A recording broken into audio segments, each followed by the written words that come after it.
لوگ خاص نہیں ہوتے ہیں، بلکہ خاص تو ہماری چاہت ہوتی ہے جو کسی کو ہمارے لیے خاص بنا دیتی ہے، ورنہ یا تو حسین و جمیل چہرے بھی دل سے اتر جاتے ہیں۔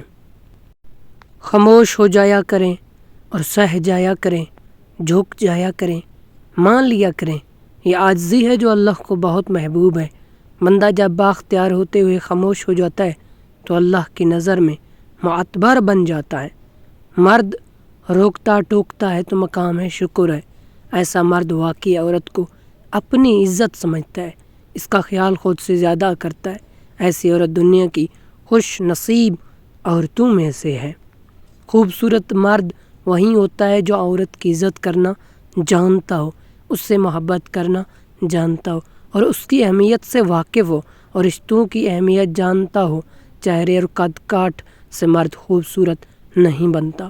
کسی بے قدر شخص کی جانے والی مخلص محبت آپ کو ساری زندگی کے لیے ذہنی مریض بنانے کے لیے کافی ہوتی ہے۔ اگر قسمت میں آدھی روٹی ہے تو چھین کر پوری بھی کھا لو گے تو الٹی آ جائے گی۔ کبھی نصیب سے زیادہ ہضم نہیں ہوتا، پھر وہ چاہے روٹی ہو یا محبت ہو۔ ایک مومن کے لیے دنیا اور آخرت کا قیمتی سرمایہ حضرت محمد صلی اللہ علیہ وسلم کی محبت ہے۔ کیا آپ نے آج درود پاک کی تلاوت کی ہے؟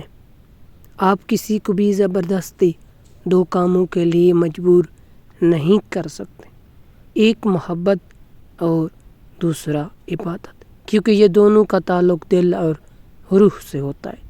جس شخص سے محبت ہو جائے نا، اس کی آخرت کے بارے میں سوچا کرو، اسے کیسے بہتر بنایا جائے، یہ تمہاری محبت کی سب سے بڑی دلیل ہوگی۔ اللہ تعالیٰ ہر ایک کو ہدایت دے۔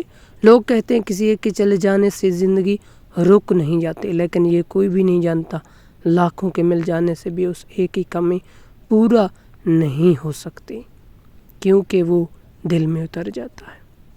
انسان ہر چیز کے بغیر رہ سکتا ہے، لیکن انسان اپنے دکھ اللہ کو بتائے بنا نہیں رہ سکتا، کیونکہ اللہ ہی تو سکونت عطا کرتا ہے، کیونکہ وہ حی ہے، قیوم ہے، وہ اس چیز پر قادر ہے۔ مرد کی خوبصورتی اس کی شکل میں نہیں، اس کے الفاظ میں ہوتی۔ اگر اس کے الفاظ بدصورت ہوں تو اچھا خاصا خوش شکل مرد بھی برا لگنے لگتا ہے۔